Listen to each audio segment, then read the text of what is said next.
नमस्कार. तर तुमचा आमच्या व्हिडिओमध्ये परत एकदा स्वागत आहे.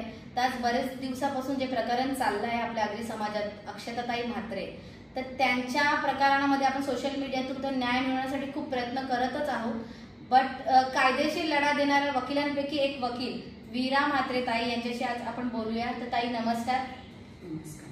नमस्कार रश्मी आणि अक्षय, तुम्ही समाजातील या गंभीर घटनेबद्दल दखल घेतली आणि त्या संदर्भात कायदेशीर माहिती जाणून घेण्यासाठी मला इथे बोलवलं, याबद्दल मी तुमचे आभारी आहे.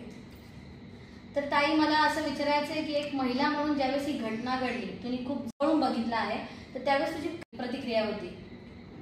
अशी गंभीर घटना घडली, खरंच निशब्द आहे मी सध्या, परंतु आपल्याला कायदेशीररित्या या घटनेला लढा द्यावाच लागेल. आणि समाजात आज म्हणजे अशी घटना म्हणजे आपल्या पिढीने आम्ही आपल्या समाजात खास करून असं काही ऐकण्यात नाही, त्यामुळे खूप जास्त म्हणजे खूप वाईट वाटतं ना. तर ताई, तुम्ही बघू शकता की सोशल मीडियातून तर सगळे न्याय मिळवण्यासाठी प्रयत्न करतच आहात, बट म्हणजे लिगली काय प्रोसेस चालली आणि तुम्ही कसं प्रयत्न करता ते थोडक्यात आम्हाला सांगा. बट आम्हाला सेक्शन वगैरे त्या भाषेत सांगू नका, नॉर्मल लँग्वेजमध्ये आम्हाला थोडंसं कन्व्हर्सेशन द्या की काय प्रोसेस चालली आणि कुठपर्यंत न्याय मिळू शकतो. सदर घटना ही ठाणा हद्दीत घडलेली असून याच्या शिळफाटा डायगर हे पोलीस स्टेशन येतं त्याच्या अंतर्गत, आणि ठाणा कोर्टात मुख्य आरोपींवर ही केस चालू आहे. आणि दुसरी न्यायिक प्रक्रिया ही बेलापूर कोर्टात चालू आहे, NRI पोलीस स्टेशन यांच्या तपासाअंतर्गत. आणि दोन्ही केसमध्ये पोलीस एकदम कसून तपास करत आहेत. त्यामुळे आता ठाणा कोर्टाची पुढची तारीख ही येत्या 22 जुलैला सोमवारी आहे. त्यामधले सगळे आरोपी अटक आहेत. आणि NRI पोलीस स्टेशन अंतर्गत बेलापूर कोर्टात जो खटला चालू आहे त्यामध्ये पण पीडितेच्या सासू आणि नणंद यांना पहिल्या तारखेला हजर नव्हतं केलेलं, पण आपल्यासाठी त्याच्यातली एक प्रोग्रेसिव्ह बाब म्हणजे तिच्या आज नंदेला देखील अटक करण्यात आलेलं आहे. असं आहे प्रोग्रेसिव्ह. एकूण किती आरोपी आहेत ताई? यामध्ये मुख्य 3 आरोपी आहेत. यापेक्षा म्हणजे कायदेशीर बाबी सांगण्याकरता काही रेस्ट्रिक्शन्स असल्यामुळे आत्ताच त्या रिव्हील करता येणार नाही. तिची काही हरकत नाही. बट मला एक विचारायचं होतं की जेव्हा ही घटना तुझ्या समोर आली आणि ही आपल्या समाजात आणि थोड्या दिवसांनी ही सोशल मीडियातून जास्त लोकांपर्यंत पोहोचली, त्यावेळेस तुझी प्रतिक्रिया काय होती की आपल्या समाजात अशी घटना घडली? त्यावेळेस तुझी प्रतिक्रिया, एक आगरी समाजाची मुलगी असल्यामुळे तुझी काय प्रतिक्रिया होती? देवाच्या प्रांगणात आणि माहेरच्या अंगणात इतकी निर्गुण असं कृत्य घडलंच कसं? आणि म्हणजे आपल्या जवळ अशी घटना घडते, ही किती निंदनीय बाब आहे आपल्या समाजासाठी. ताई, या घटनेनंतर तू आपल्या समाजाला काय अवेअरनेस देशील, म्हणजे काय थोडंफार गाईड करशील? चांगला प्रश्न आहे रश्मी तुझा, की आपण अशा घटना घडत असताना किंवा घडू नयेत यासाठी काय अवेअरनेस असायला हवा. तुम्ही अशा ठिकाणी कामासाठी रुजू करत असताना त्या व्यक्तींची पूर्णतः पडताळणी केली पाहिजे. त्यांचा जुना रेकॉर्ड कामाचा काय आहे त्यांचा तो बघितला पाहिजे, तो लेखी स्वरूपात ठेवायला पाहिजे. काही आमच्या म्हणजे या क्षेत्रातील माझा अनुभव असा आहे की काही गुन्हेगारांचे तर आहे ना ID म्हणजे इतके ब्लर असतात, त्याच्यावर म्हणजे प्रॉपर इन्फॉर्मेशन नाहीये. तर लेटेस्ट टेक्नॉलॉजी आहे, तुम्ही फोटो प्रिंट वगैरे घ्या, असं पण तुम्ही करू शकतात. आणि कुठल्याही ठिकाणी, आता ही घटना समजा मंदिरात घडलेली आहे, पण इतरही ठिकाणी जेव्हा तुम्ही ठेवत असाल तर म्हणजे असं एक आहे की तुम्ही स्थानिक लोकांना प्राधान्य द्यावे. याच्याने काय होतं की स्थानिक लोकांना तिथल्या समाजाचं एक सामाजिक एक असं दडपण असतं. तर असं आम्ही म्हणत नाही की परप्रांती अगदी ठेवूच नका वगैरे, पण काही स्थानिक लोकही तिथे असली तर म्हणजे एक त्या सगळ्या ठिकाणी प्रॉपर लिगलाइज किंवा एक जेन्युइन काम होऊ शकतं असं म्हणूया आपण. तर ताई, माझा एक क्वेश्चन होता की आपल्या अक्षता ताई हिला सासरी पण खूप त्रास दिला होता, तर असं जर होत असेल तर आपण काय करावं?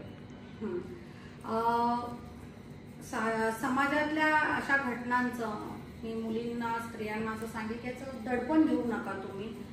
मोकळे व्हा आपल्या सोबतच्या लोकांसोबत, आपल्या माहेरच्या लोकांसोबत तुम्ही डिस्कस करा. तसं आपल्या समाजामध्ये हुंडा पद्धत वगैरे नाहीये, त्यामुळे हुंडाबळीमुळे वगैरे अशा काही घटना फारच रेअर आहेत. परंतु तसं जरी होत असेल तरी तुम्ही त्याच्यासाठी आवाज उठवा, याबद्दल चर्चा करा. कारण न्यायालयीन प्रक्रिया ही खूपच म्हणजे खूप सुप्रीम आहे. म्हणजे इतके सुंदर सुंदर निकाल दिलेले आहेत माननीय सर्वोच्च न्यायालयाने, उच्च न्यायालयाने. तर मी हे सांगेन की तुम्हाला वेळोवेळी याचा म्हणजे तुम्ही फायदा घ्या, न्यायिक प्रक्रियेचा तुम्ही फायदा घ्या. आणि आपल्या घरच्या लोकांसोबत म्हणा, माहेरच्या लोकांसोबत असू देत किंवा तुमच्या जवळची जी कोणी व्यक्ती असेल तिथे तुम्ही व्यक्त व्हा, चर्चा करा. असं तर कधी कधी असं काय दडपण किंवा रिस्ट्रिक्शन्समुळे मुली माहेरी कम्युनिकेशन करत नाही किंवा विषयाचा मुद्दा आहे तो मांडत नाही, तर त्यावेळेस मुलींनी काय करावं? हो, असं आहे. प्रत्येक वेळेस आपण असं म्हणजे की फक्त मुलांकडून चूक घडते किंवा पालकांकडून चूक घडते अशाही आम्ही म्हणजे या केसेस हँडल करत असताना असाही अनुभव आम्हाला आलेला आहे. परंतु मी तुमच्या माध्यमातून हे सांगू इच्छिते की म्हणजे अशा घटना, अनुचित घटना आपल्या मुलींसोबत घडण्यापेक्षा आपली मुलगी आपल्या घरी असलेली कधी चांगली आणि सेफ, आणि याला पॉझिटिव्हली घ्या. म्हणजे हा काय बोलेल, तो काय बोलेल, असं आता तरी हे सगळं निघूनच जायला पाहिजे. आणि तुम्ही सक्षम बनवा, त्यांना सेल्फ डिफेन्स असायला पाहिजे, प्रोटेक्टिव्ह, त्यांना स्वतः लढू द्या. तुम्ही त्याच्यासाठी त्यांना तयार करा. आणि तो मुलगा असेल, मुलगी असेल, असं काही नाही. घटना कोणत्याही जेंडर डझंट मॅटर, कोणासोबतही करू शकतात, पण तुम्ही सेल्फ अवेअरनेस ठेवणं फार गरजेचं आहे. अजून एक रश्मी, मी तुमच्या चॅनलच्या माध्यमातून एक गोष्ट सांगू इच्छिते की लिगल वेलनेस काउन्सिल हे बऱ्याच वर्षापासून म्हणजे मी स्वतः करत आहे. तर जर तुम्हाला असं वाटत असेल की आपल्याला घरच्या लोकांचं दडपण येते किंवा मी माझ्या एखाद्या जवळच्या व्यक्तीला माझं वैयक्तिक आयुष्य कसं शेअर करू याचं पण एक दडपण राहतं किंवा मग आम्ही एक्झॅक्टली. आणि प्रत्येकाला आता एवढं आहे की आणि आम्हाला याच्यातून बाहेर जायचं, तर अशा वेळेस तुम्ही काउन्सिलर ही असे यांचा तुम्ही मदत घ्या, यांचा सल्ला घ्या. आणि तो मी तुमच्या सर्वांना हे सांगू इच्छिते की असे सल्ले जे म्हणजे एक्सपर्ट ओपिनियन आपण ज्याला म्हणतो, हे कधीही कुठल्याही बाबतीत हे बेस्ट असतं, तर तुम्ही तेच घेतलं पाहिजे. हे मी नक्की सांगेन. ऍटलीस्ट की फॅमिली सोबत जर तुमचं कम्युनिकेशन होत नसेल तर तुम्ही काउन्सिलिंग करून जरी फॅमिली सोबत पण तुम्ही कम्फर्टेबल जरी असाल, पण ओपिनियन तुम्ही हे मत तुम्ही जे आहे ते सल्लागार जो एक्सपर्ट आहे त्या क्षेत्रातल्या एक्सपर्ट व्यक्तीकडूनच तो सल्ला घेतला पाहिजे. आपल्या समाजात काउन्सिलिंगला म्हणजे याचा अवेअरनेस येण्याची अत्यंत खूप जास्त गरज आहे. म्हणजे तुम्ही याच्याकडे कटाक्षाने लक्ष दिलं पाहिजे, मी असं सांगेन. आज बऱ्याच ठिकाणी अशा घटना घडतायत आणि वारंवार घडतात. सेकंड म्हणजे मेन जनरेशनमुळे ते घटना घडतायत. तर कदाचित काउन्सिलिंगमुळे पण काही रिलेशन मध्ये चांगला बॉन्ड क्रिएट होईल आणि कुठेतरी ह्या गोष्टी थांबल्या जातील, जे फॅमिली इश्यूजमुळे जे होतात ते थांबल्या जातील.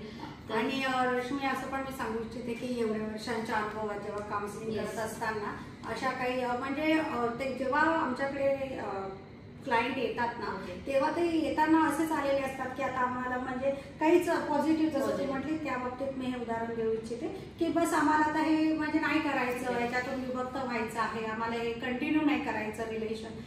तर एक म्हणजे जेव्हा आम्ही त्यानंतर मग त्या दोन्ही कुटुंबांचं किंवा दोन्ही पार्टीचं, नवरा बायकोचं, सासू सासरे, फॅमिली यांचं जेव्हा आम्ही काउन्सिलिंग जेव्हा आम्ही ऐकून घेतो, त्यातून मग आम्हाला third person as a expert opinion देताना म्हणजे काही गोष्टी आमच्या लक्षात येतात की त्या फक्त मिसकम्युनिकेशन, मिसअंडरस्टँडिंगमुळे घडलेल्या असतात. आणि त्याच्याकरता तुम्हाला प्रत्येक वेळेस ते कायद्या म्हणजे कोर्टाकडे जाण्याची गरज नसते. ही अत्यंत महत्वाची बाब आहे, याच्याकडे तुम्ही लक्ष द्या.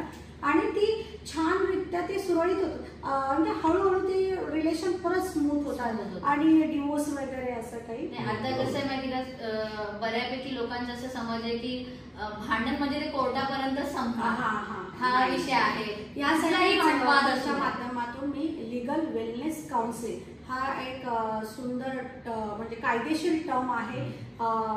मी स्वतः लिगल वेलनेस काउन्सिल आहे. तर असं कोणताही कायदेशीर विषय जी तुमची, आणि असं काही नाही की तो कौटुंबिक असायला पाहिजे. जेव्हा कधी तुम्ही कायदेशीर प्रक्रियेमध्ये येतात तर ती प्रक्रिया सुरू असताना तर ती प्रक्रिया संपेपर्यंत एक कधी कधी बराच मोठा कालावधी लागतो. तर ह्या असं करत असताना तुम्ही काय तर कुठेतरी तर मुळात म्हणजे ते जसं तू एक सुरुवातीला म्हटलं की ताई आम्हाला फार काही कायदेशीर सेक्शन प्रोव्हिजन नको, आम्हाला सर्वसामान्य भाषेत कळेल असं आम्हाला कायदा सांगा. तर हे त्यामध्ये येतं. त्याच्यानंतर तुम्ही ही प्रक्रिया चालू असताना तुम्ही स्वतःला बॅलन्स कसं करताय, मेंटली फिजिकली तुम्ही कसं बॅलन्स कराल, मेडिटेट करू शकाल स्वतःला. इतकी सुंदर म्हणजे असं सुद्धा ह्यामध्ये ह्या लिगल प्रक्रियेत सुद्धा तुम्ही इतकं चांगल्या पद्धतीने बाहेर येऊ शकता. असं छान गोष्टी आहेत. नक्कीच नक्कीच ताई, आम्ही आमच्या युट्यूब फॅमिलीला पण सजेस्ट करू आणि आमच्या आजूबाजूला पण कोणाला या गोष्टीची गरज झाली तर आम्ही नक्कीच सजेस्ट करू. कारण की मानसिक आणि मेंटली, जसं तू बोलली मेंटली फिजिकली सगळे स्ट्रेसमध्ये आहेतच, तर नक्कीच त्याच्यावरती सोल्युशन निघेलच. आणि आज ज्या विषयावर आम्ही बोललोय अक्षताताई म्हात्रे, तर त्यांना न्याय मिळवण्यासाठी आम्ही सोशली तर वर्क करतोच आहे, बट आता लिगली काय प्रोसेस चालली त्याची पण थोडीफार आमच्याकडे ताईने आम्हाला माहिती दिली आहे. तर दीदी खरंच खरंच खूप थँक्यू. आणि आपल्या समाजाची मुलगी असतानाही आहेस तू, हे महत्त्वाची गोष्ट आहे आमच्यासाठी की तू एवढं छान काम करतेस. थँक्यू सो मच ताई की तू आज मला वाटतं की या ताईला न्याय कुठेतरी मिळवून देणार हे नक्कीच आहे. थँक्यू सो मच ताई. धन्यवाद.